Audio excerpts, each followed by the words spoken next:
March 6 வரைக்கும் தாப்பா உங்களுக்கு time கொடுப்பேன், அதுக்குள்ள எல்லா டாக்குமெண்ட்டும் எடுத்து கொண்டாந்து ஏன் டேபிள்ல வைங்க அப்படின்னு உச்ச நீதிமன்றத்தினுடைய தலைமை நீதிபதி நேரடியாக சொன்னார். 2 நாளைக்கு முன்னாடி எஸ்பிஐ பேங்க் உச்ச நீதிமன்றத்தில் போய் என்ன தெரியுமா சொன்னாங்க, எங்களுக்கு ஜூன் 30ஆம் தேதி வரைக்கும் டைம் கொடுங்க அப்படின்னாங்க. உச்ச நீதிமன்றமே கடுப்பாயிருச்சு. ஏன் கடுப்பாச்சுன்னா, இந்தியாவில் இருக்கக்கூடிய 29 கிளைகளில் 23,000 பாண்டு தான் விற்கப்பட்டிருக்கு. இதனோட லிஸ்ட்டு, இதனோட டீட்டெயில்ஸு எல்லாமே ஏற்கனவே ஆர்பிஐட்ட கொடுக்கப்பட்டுருச்சு. பிறகு ஏன் இவங்க 4 மாதம் இழுக்கிறாங்க? இதுக்கு பின்னாடி இருக்கக்கூடிய சதி என்ன? உச்சநீதிமன்றத்தினுடைய உத்தரவை எஸ்பிஐ பேங்க் மதிக்கவே இல்லை. இது முழுக்க முழுக்க நீதிமன்றத்தை அவமதிக்கிற மாதிரியான ஒரு செயல் அப்படின்னு ஒரு புது மனு உச்சநீதிமன்றத்தில் போடப்பட்டுச்சு. அந்த மனுவை விசாரிச்ச தலைமை நீதிபதி என்ன சொன்னார்னா, வணக்கம், இது சத்யராஜின் நேர்பட கேள்.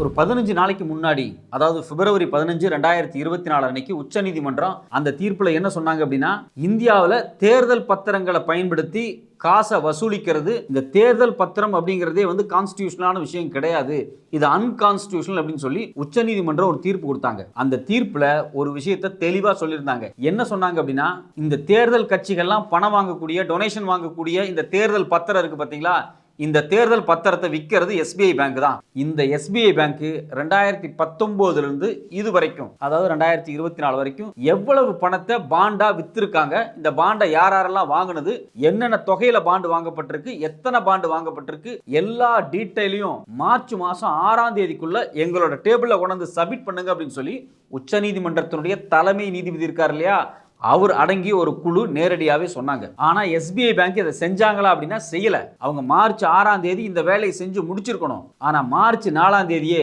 எஸ்பிஐ பேங்க் என்ன பண்றாங்க அப்படின்னா, உச்சநீதிமன்றத்துக்கு போய் இந்த பாண்டு குறித்தான டீட்டெயிலான விஷயங்கள் எல்லாத்தையும் எங்களுக்கு சப்மிட் பண்றதுக்கு காலதாமதமாகும், இந்த டீட்டெயில் எல்லாம் நாங்கள் டவுன்லோட் பண்ணணும், பிறகு இது எல்லாத்தையும் நாங்கள் செக்ரிகேட் பண்ணணும், பிற்பாடு இது எல்லாத்தையும் கொண்டு வந்து சப்மிட் பண்ணி பிரிண்ட் அவுட் எடுத்து கொடுக்கறதுக்கு ஜூன் 30 வரைக்கும் நீங்க எங்களுக்கு டைம் தரணும் அப்படின்னு சொல்லி உச்சநீதிமன்றத்தில் கேட்கறாங்க. உச்சநீதிமன்ற தலைமை நீதிபதியே கடுப்பாயிறாரு. ஏன் அப்படின்னா, இன்னைக்கு இருக்கக்கூடிய பேங்கிங் வசதியில இந்த டாக்குமெண்ட்டை எடுக்கிறது ரொம்ப ரொம்ப ஈஸி அப்படின்னு உச்சநீதிமன்ற தலைமை நீதிபதிக்கே தெரியும். அதுக்கு ஏற்கனவே பாத்தீங்கன்னா ஒரு 15-20 நாள் டைம் கொடுத்திருக்காங்க. இருந்தாலும் பாத்தீங்க அப்படின்னா ஜூன் 30ஆம் தேதி வரைக்கும் எங்களுக்கு டைம் கொடுங்க அப்படிங்கிறாங்க. அதாவது தேர்தல் தேதி அறிவிச்சு, தேர்தல் நடந்து முடிஞ்சு, தேர்தலில் யார் வெற்றி பெற்றாங்கன்னு எல்லாம் அறிவிக்கப்பட்டதுக்கு பிறகு இந்த தகவல் நாங்க கொடுக்கிறோம் அப்படிங்கிற மாதிரி தான் எஸ்பிஐ உச்சநீதிமன்றத்தில் சொன்னாங்க. இதை கேட்ட நீதிபதி தான் கடுப்பாயிட்டார். இப்போ இதில் நமக்கு அடிப்படையா வரக்கூடிய ஒரு கேள்வி என்ன அப்படின்னா, இந்த தேர்தல் பத்திரம் என்ன, ஏன் தேர்தல் பத்திரம் குறித்தான விஷயங்களை எஸ்பிஐ பேங்க் உச்சநீதிமன்றத்துக்கு சப்மிட் பண்ணணும்? இதுதான் நமக்கு இருக்கக்கூடிய அடிப்படையான ஒரு கேள்வி. இந்த தேர்தல் பத்திரம் அப்படிங்கிறது வேற ஒன்றும் கிடையாது.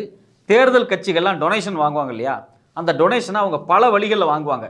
நேரடியாக காசாக வாங்குவாங்க, எலக்டோரல் ட்ரஸ்ட் மூலிமா வாங்குவாங்க, எலக்டோரல் பாண்டு மூலிமா வாங்குவாங்க, இப்படி பல வகையில் வாங்குவாங்க. அந்த வகையில் ரொம்ப ரொம்ப முக்கியமான ஒரு விஷயம் எது அப்படின்னா, இந்த எலக்டோரல் பாண்டு சிஸ்டம் அப்படிங்கிறது. இந்த எலக்டோரல் பாண்டு சிஸ்டத்தை எப்போ வந்துச்சு அப்படின்னா, 2018ஆவது வருஷத்திலிருந்து தான் இது இந்தியாவினுடைய பட்ஜெட் மூலியமா அறிமுகப்படுத்தப்பட்டுச்சு. குறிப்பா பாத்தீங்கன்னா 2019க்கு பிறகுதான் அரசியல் கட்சி தனக்கு தேவையான டொனேஷன் இருக்கு பாத்தீங்களா, மக்கள்கிட்ட இருந்து டொனேஷன் வாங்குறது, பெரிய பெரிய கார்பரேட் கம்பெனில இருந்து டொனேஷன் வாங்குறது, வெளிநாடுகள்ல இருந்து டொனேஷன் வாங்குறது, இது மாதிரி டொனேஷன் வாங்கும்போது எல்லாமே எலக்டோரல் பாண்டு மூலியமா நீங்க வாங்கிக்கலாம் அப்படின்னு சொல்லி ஒரு புது நடைமுறையை கொண்டு வர்றாங்க. 2019 இந்த நடைமுறை வந்ததுக்கு பிறகு பாத்தீங்க அப்படின்னா, இப்போ வரைக்கும் ஏறத்தாழ 12,000 கோடிக்கு அதிகமான தேர்தல் கட்சிக்கான நிதி இருக்கு பார்த்தீங்களா, அந்த நிதி எல்லாமே இந்த பாண்டை பயன்படுத்தி தான் வாங்கியிருக்காங்க அப்படிங்கிறாங்க. இப்போ இந்தியாவில் பார்த்தீங்க அப்படின்னா, பிஜேபி, காங்கிரஸ் மாதிரியான மிகப்பெரிய இந்திய கட்சிகளாக இருக்கட்டும், இல்லை திமுக, அதிமுக மாதிரியான மாநில கட்சிகளாக இருக்கட்டும், இப்படி நூற்றுக்கணக்கான கட்சிகள் இந்தியாவில் இருக்காங்க. இந்த கட்சிகள் எல்லாருமே பார்த்தீங்க அப்படின்னா இந்த தேர்தல் பாண்டை பயன்படுத்தி பணத்தை வாங்கியிருக்காங்க.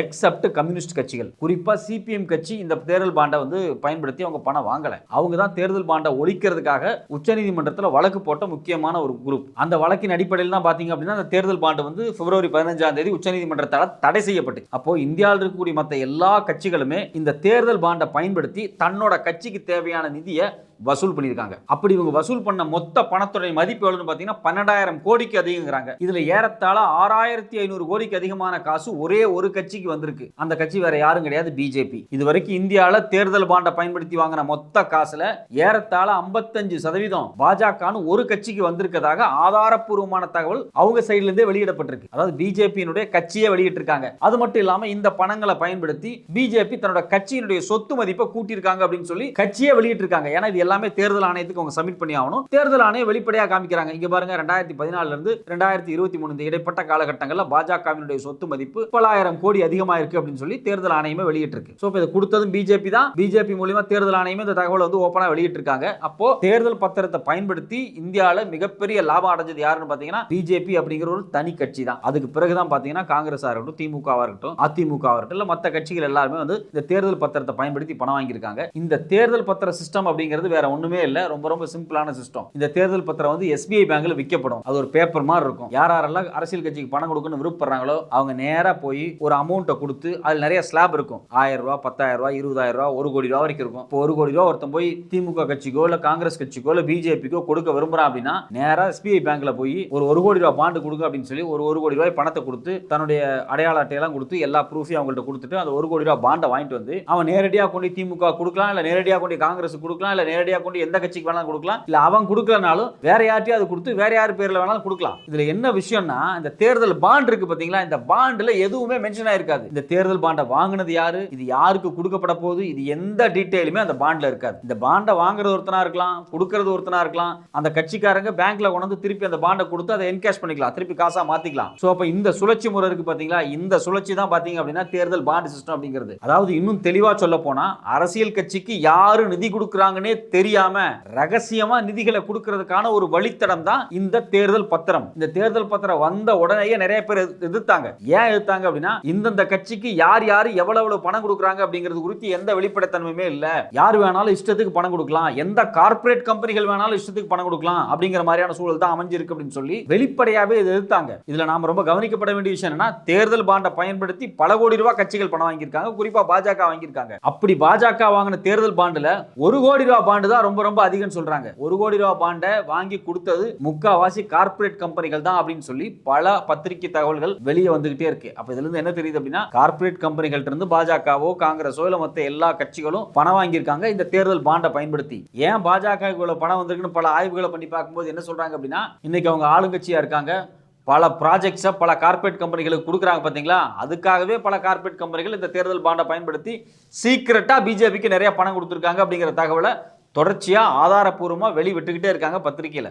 அப்ப இதுல இருந்து ஒட்டுமொத்தமா நமக்கு என்ன தெரிய வருது அப்படின்னா, இந்த தேர்தல் பத்திரம் அப்படிங்கிற சிஸ்டமே பாத்தீங்க அப்படின்னா தேர்தல் கட்சிகளுக்கு இஷ்டத்துக்கு பணத்தை கொடுக்கலாம், கொடுத்தவன் யாரு அப்படின்னு தெரியாத மாதிரி மறைக்கிறதுக்காக பயன்படுத்தக்கூடிய ஒரு பத்திரம் தான் இது அப்படின்னு சொல்லி வெளிப்படையாவே எல்லாத்துக்கும் தெரிஞ்சது. இது குறித்து பல வழக்குகள் வந்து தொடர்ச்சியா வந்து உச்சநீதிமன்றத்தில் போடப்பட்டுச்சு. குறிப்பா ஏடிஆர் அப்படிங்கிற அமைப்பு வந்து உச்சநீதிமன்றத்தில் இது வந்து மிக மிக மோசமான நடைமுறை, இது யார் யார் பணம் கொடுக்குறாங்க எவ்வளவு பணம் கொடுக்குறாங்கன்னே தெரியாம மறைச்சு கருப்பு பணத்தை வளர்க்கறதுக்காகவே ஊக்குவிக்கப்படக்கூடிய ஒரு சிஸ்டம் அப்படின்னு சொல்லி ஏடிஆர் அமைப்பு வழக்கு போட்டாங்க. இது மட்டும் இல்லாம தேர்தல் ஆணையமா இருக்கட்டும், ரிசர்வ் பேங்க் ஆஃப் இந்தியாவா இருக்கட்டும், மத்திய அரசாங்கத்துக்கு பல தடவை எச்சரிச்சாங்க, நேரடியாவே கடிதம் போட்டு கூட எச்சரிச்சாங்க. இது மாதிரி ஆள் தெரியாத நபர்கிட்ட இருந்து கட்சிகள் பணம் வாங்குறத ஊக்குவிச்சா நிறைய கருப்பு பணங்கள் இருக்கு இல்லையா, இந்த கருப்பு பணங்கள் வெள்ளையா மாத்தப்படும், மணி லாண்டரிங் நடக்கும்னு சொன்னாங்க. அதையும் மீறி தான் பாத்தீங்கன்னா இந்த தேர்தல் பத்திரத்தை வந்து இந்த பாஜக அரசாங்கம் நடைமுறையில் வச்சிருந்தாங்க. இது தொடர்ச்சியா உச்சநீதிமன்றத்தில் விவாதத்திலேயே இருந்ததுக்கு பிறகு கடந்த பிப்ரவரி 15ஆம் தேதி உச்சநீதிமன்றத்தினுடைய தலைமை நீதிபதி சந்திரசூட் தலைமையில ஒரு குழு உட்கார்ந்து இந்த தேர்தல் பத்திரம் அன்கான்ஸ்டிடியூஷனல் அப்படின்னு சொல்லி ஒரு தீர்ப்பையே கொடுத்தாங்க. இந்த தேர்தல் பத்திரம் அரசியலமைப்பு சட்டத்துக்கு எதிரானது, யார் யார் எந்தெந்த அரசியல் கட்சிக்கு எவ்வளவு பணம் கொடுக்குறாங்க அப்படின்னு வெளிப்படைத்தன்மையா தெரியணும், ஒரு அரசியல் கட்சி அவன் யார்கிட்ட இருந்து பணம் வாங்குறாங்கிற டீடைலை மக்கள்கிட்ட வெளிப்படுத்தணும், ஒரு அரசியல் கட்சியினுடைய சித்தாந்தம் என்னன்னு வெளிப்படுத்தணும், ஒரு அரசியல் கட்சிக்கு எவ்வளவு சொத்து இருக்குன்னு வெளிப்படுத்தணும், ஒரு கேண்டிடேட் பத்தியான அனைத்து தகவல்களையுமே பொதுமக்களுக்கு வெளிப்படுத்தணும். இது மாதிரியான வெளிப்படைத்தன்மையோட தான் இந்த விஷயங்கள் நடக்கணும். ஆனா இந்த தேர்தல் பத்திரம் வெளிப்படைத்தன்மைக்கு புறம்பாக இருக்குது அப்படின்னு சொல்லி இந்த தேர்தல் பத்திரத்தை அன்கான்ஸ்டிடியூஷனல் டிக்ளேர் பண்ணது மட்டும் இல்லாம இந்த தேர்தல் பத்திரத்தை வித்த ஒரே ஒரு பேங்க் எது அப்படின்னா எஸ்பிஐ பேங்க் தான். எஸ்பிஐ பேங்க் மூலமா மட்டும்தான் அந்த தேர்தல் பத்திரத்தை விற்க முடியும். அப்படி இந்த தேர்தல் பத்திரம் 2019 விற்கப்பட்டிருக்கு இல்லையா, இது குறித்தான மொத்த டீடைலையும் இன்னும் 15 நாளுக்குள்ள எங்க டேபிள்ல சப்மிட் பண்ணுங்க அப்படின்னு சொல்லி பிப்ரவரி 15ஆம் தேதி உச்சநீதிமன்றம் சொன்னாங்க. அவங்க கொடுத்த எக்ஸாக்டான காலக்கெடு அப்படின்னா மார்ச் 6ஆம் தேதி. இப்ப மார்ச் 6 முடிஞ்சு 2 நாள் ஆயிருச்சு. இப்போ வரைக்கும் எஸ்பிஐ பேங்க் இந்த டீடைல் எல்லாம் கொண்டு போய் உச்சநீதிமன்றத்தில் சப்மிட் பண்ணாங்கன்னா சப்மிட் பண்ணல. அதுக்கு பதிலாக எஸ்பிஐ பேங்க் என்ன பண்றாங்க அப்படின்னா மார்ச் 4ஆம் தேதி உச்சநீதிமன்றத்தில் போய் எங்களுக்கு இந்த 3 மாசம் டைம் வேணும், அதாவது ஜூன் 30ஆம் தேதி தான் இதனுடைய டீடைல் எங்களால் சப்மிட் பண்ண முடியும், நாங்க நிறைய டவுன்லோட் பண்ணணும், நிறைய அரேஞ்ச் பண்ணணும், நிறைய கிளாசிஃபை பண்ணணும், இது மாதிரியான வேலை எங்களுக்கு நிறைய இருக்கு, அதனால எங்களுக்கு இன்னொரு 90 நாள் டைம் கொடுங்க அப்படின்னு சொல்லி உச்சநீதிமன்றத்தில் மனு போட்டாங்க. இந்த மனு போட்டதுக்கு பிறகுதான் பார்த்தீங்கன்னா உச்சநீதிமன்ற தலைமை நீதிபதியே கடுப்பாயிட்டார். அது மட்டும் இல்லாமல் ஏடிஆர் அமைப்பு நேரடியாகவே என்ன பண்ணாங்க அப்படின்னா உச்சநீதிமன்றம் ஒரு தீர்ப்பு கொடுத்துருக்காங்க, இதை செய்யுங்கன்னு சொல்லி சில ஆர்டர்ஸ் கொடுத்துருக்காங்க. அதை செய்யறதை விட்டுட்டு 15 நாளா சும்மா இருந்துட்டு திருப்பி உச்சநீதிமன்றத்தில் வந்து ஒரு மனுவை போட்டு எங்களுக்கு இன்னொரு 3 மாசம் எக்ஸ்டெண்ட் பண்ணுங்கன்னு சொல்லி எஸ்பிஐ பேங்க் கேட்டது உச்சநீதிமன்ற தீர்ப்பையே மதிக்காத ஒரு செயல், இது நீதிமன்றத்தை மீறின ஒரு செயல் சொல்லி ஏடிஆர் அமைப்பு ஒரு புது மனுவை போட்டாங்க. அந்த மனுவை தான் சந்திரசூட் வந்து வாங்கிட்டு கண்டிப்பா இது குறித்து என்னென்ன நடவடிக்கை எடுக்கணும் நாங்கள் எடுக்கிறோம் அப்படின்னு சொல்லி இந்த தேர்தல் பாண்டு குறித்தான வழக்கு இருக்கு பார்த்தீங்களா, அதனோட இந்த மனுவை நாங்கள் சேர்த்துக்கிறோம் அப்படின்னு சொல்லி தலைமை நீதிபதி நேரடியாகவே சொல்லிட்டாரு. அப்போ இந்தியாவினுடைய உச்சநீதிமன்றத்தினுடைய தலைமை நீதிபதிகள் சார்ந்த குழு என்ன சொல்லியிருக்காங்க அப்படின்னா இந்த தேர்தல் பத்திரம் தப்பு, யார் யார் இதை பயன்படுத்தி கட்சிக்கு பணம் வசூல் பண்ணி கொடுத்துருக்காங்க, இது குறித்தான டீட்டெயிலை வெளியிட வேணும் அப்படின்னு சொல்லி டீட்டெயிலை கேட்கறாங்க. ஏன்னா தேர்தல் கட்சிகள் 12,000 கோடிக்கு அதிகமாக பணம் வாங்கியிருக்காங்க. யார்கிட்ட இருந்து வாங்கியிருக்காங்க? ஏன் வெளிநாடுல இருந்து கூட வாங்கியிருக்கலாம், வெளிநாட்டுல தடை செய்யப்பட்ட அமைப்புகள் இருந்து கூட வாங்கியிருந்திருக்கலாம். யார் யார்கிட்ட இவங்க எவ்வளவு பணம் வாங்கியிருக்காங்க அப்படிங்கிற டீட்டெயிலை மக்கள்கிட்ட தெரியப்படுத்தி ஆகணும். இது குறித்தான டீட்டெயிலை கொண்டு வந்து உச்சநீதிமன்றத்தில் சப்மிட் பண்ணுங்க அப்படின்னு சொல்லி உச்சநீதிமன்றத்தினுடைய தலைமை நீதிபதி நேரடியாகவே கேட்டதுக்கு பிறகும் இதுவரைக்கும் இது குறித்தான டீட்டெயில் உச்சநீதிமன்றத்துக்கு வராதது பல சந்தேகங்களை எழுப்பி இருக்கு. இப்ப இந்த சமயத்துல தான் பாத்தீங்கன்னா ஆல் இந்தியா பேங்கர்ஸ் அசோசியேஷனுடைய தலைவர் வெங்கடாச்சலம் என்ன சொல்றாரு அப்படின்னா இந்தியால ஏறத்தாழ 29 எஸ்பிஐ கிளைகள்ல தான் இந்த தேர்தல் பத்திரம் விற்கப்பட்டிருக்கு அப்படிங்கிறாங்க. தேர்தல் பத்திரம் எல்லா எஸ்பிஐ பேங்க்லயும் விற்கல, எஸ்பிஐ பேங்க்ல குறிப்பிட்ட கிளைகள்ல மட்டும் தான் வித்திருக்காங்க. இந்தியாவிலேயே மொத்தமா 29 கிளைகள்ல தான் இந்த தேர்தல் பத்திரம் வித்திருக்காங்க. மொத்தமாவே 23,000 பத்திரம் தான் வித்திருக்காங்க. இது குறித்தான எல்லா டீடைலுமே ஏற்கனவே ஆர்பிஐக்கு அனுப்பப்பட்டிருக்கு. இதுல இன்னும் ஸ்பெசிபிக்கா சொல்ல போனா 2019 இருந்து இன்னைக்கு வரைக்கும் தொடர்ச்சியால இது விற்கப்படல, 15 நாள் கேப்ல தான் விற்கப்பட்டிருக்கும். எந்தெந்த நாள்ல எத்தனை பத்திரங்கள் விற்கப்பட்டதுங்கிற டீடைல முழுமையா ரிசர்வ் பேங்க் ஆஃப் இந்தியாவுக்கு அப்பவே சப்மிட் பண்ணியாச்சு. எல்லா டீடைலும் ஏற்கனவே ஆர்பிஐ கொடுக்கப்பட்டதுக்கு பிறகு ஏன் 3 மாசம் எஸ்பிஐ டைம் கேட்கறாங்க? எதுக்காக எஸ்பிஐ பேங்க் வந்து தேர்தல் பத்திரம் குறித்தான இத்தனை தகவல்களை வந்து உச்சநீதிமன்றத்தில் கொடுக்காம இழுத்தடிக்கிறாங்க? இது மட்டும் இல்லாம இன்னும் அடிஷனலான ஒரு கேள்வி நமக்கு என்ன வருது அப்படின்னா தேர்தல் பத்திரத்தை பயன்படுத்தி அரசியல் கட்சிகள் 12,000 கோடிக்கு அதிகமா பணம் வாங்கியிருக்காங்க, இதை ஏன் மக்கள் தெரிஞ்சுக்க கூடாது அப்படின்னு சொல்லி எஸ்பிஐ பேங்க் நினைக்குது. எஸ்பிஐ பேங்க் அப்படிங்கிறது ஒரு அரசாங்கத்தால நடத்தப்படக்கூடிய ஒரு வங்கி. அரசாங்கத்தால நடத்தப்படக்கூடிய வங்கி அப்படிங்கிறது முழுக்க பினான்ஸ் மினிஸ்ட்ரி கட்டுப்பாட்டில் இருக்கும். ஆர்பிஐ, பினான்ஸ் மினிஸ்ட்ரி இவங்க தான் இதை முழுக்க கட்டுப்பாட்டில் வச்சிருப்பாங்க. அப்ப இது முழுக்க பாஜக அரசாங்கத்தினுடைய கட்டுப்பாட்டில் இருக்கு. பாஜகவினுடைய அரசு மோடி தலைமையிலான கேபினெட் ஏன் மக்கள் இந்த தேர்தல் பத்திரம் குறித்து தெரிஞ்சுக்க கூடாதுன்னு நினைக்கிறாங்க? அவங்க கொடுக்கக்கூடிய அழுத்தத்தினால தான் எஸ்பிஐ பேங்க் வந்து இது குறித்தான தகவல்களை வெளியிட மாட்டேங்கிறாங்களா? இது மாதிரி பல கேள்விகள் வந்திருக்கு. இது மட்டும் இல்லாம இதுல நாம ரொம்ப கவனிக்க வேண்டிய விஷயம் என்னன்னா இந்த 3 மாச கேப்ல இந்தியாவில் தேர்தல் நடக்க போகுது. இந்த தேர்தலில் எந்த கட்சி வேணாலும் வெற்றி அடைஞ்சு வரலாம். ஏன் தேர்தல் நடக்கிற வரைக்கும் இந்த தேர்தல் பத்திரம் குறித்து மூடி மறைக்கணும்னு எஸ்பிஐ பேங்க் நினைக்குது? இது மாதிரி பல கேள்விகள் எந்த விடையுமே இல்லாம நம்ம முன்னாடி இருக்கு.